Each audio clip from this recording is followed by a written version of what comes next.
There's social guilt that we carry, there's national guilt that we carry, there's family guilt that we carry, and there's spiritual guilt that we carry. Everybody wants to be independent. Nobody wants to be dependent. This is the basic thought process we all carry actually.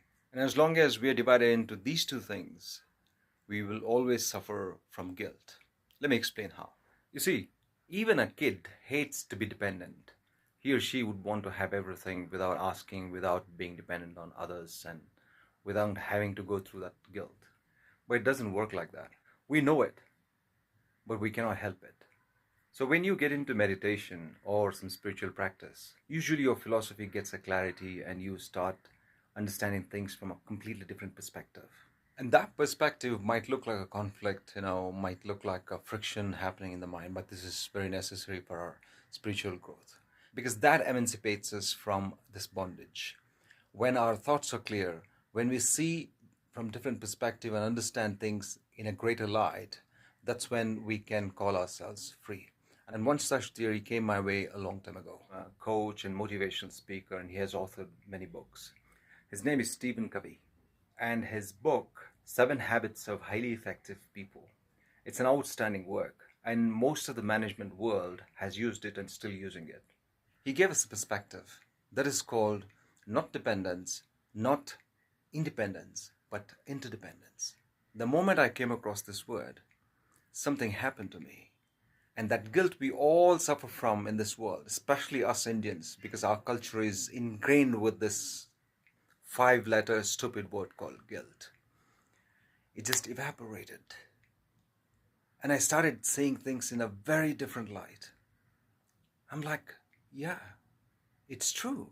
No matter how much you fight, no matter how much you oppose, no matter how much you want to disagree with this, you'll have to come to terms with nature. And when I say terms, it's not our asking, it's not our negotiation, right? It's more like a mom to son, mom to daughter kind of a relationship. That the baby surrenders completely to its mother. That's why we call it Mother Nature, isn't it? But what happens is, mind is such a phenomenon, and society is such an arrangement. It's a collective arrangement. Nobody started that. Yes, there are forces in this world that actually make narratives, but then society has its own collective consciousness. And it happens, we grow up with this deep craving to be dependent, to not depend on anyone, to call, what they say, a man of my own making, or a person who started from the scratch. This is nothing but just ego boost. Nothing much is going to happen if we go on grazing upon that ego. One day that's going to come down and eat us. And that's what suffering is all about. I've understood that we have to come to terms in this life and accept that everything is interdependent. It's not accepting forcefully.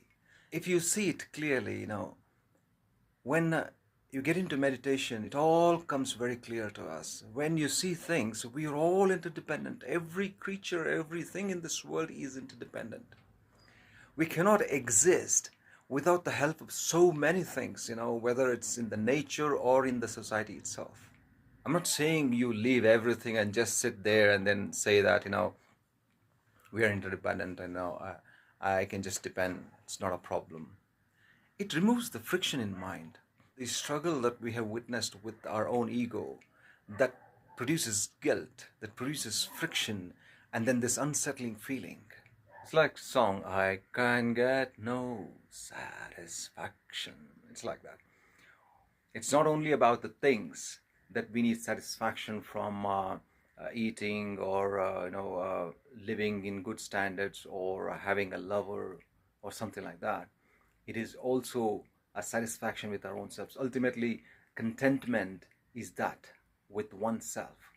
And that does not come unless the concepts in our minds, the philosophy, the theories that we have set deeply, subconsciously, are addressed.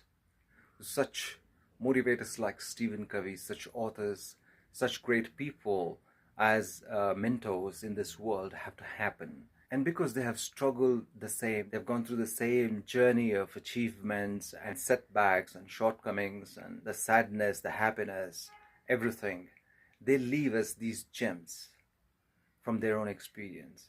And that particular gem is this one: interdependence. From now on, when you look at things in a different perspective, that I'm not guilty that I'm depending on some things or someone or a network or society or a country or an arrangement somewhere. But also, the fact is that the arrangement or the society exists because me and people like me individually exist everywhere. You, everybody. It's like that. So every drop makes an ocean, right? There's social guilt that we carry, there's national guilt that we carry, there's family guilt that we carry, and there's spiritual guilt that we carry. That we have to depend on someone to read something from them or to hear something, that we have to find a guru someday. I'm not saying you must, but most likely a mentor, a hero, a guru is required. And that's also guilt. Some people say, I don't have a guru, I don't have a teacher. Even the biggest teachers, including the Buddha, have accepted that they've had many, many teachers in their lives. It wouldn't have been possible otherwise. And that's the way it is. From a seed comes a flower, and from the flower again comes a seed. It's a process. It's one and the same.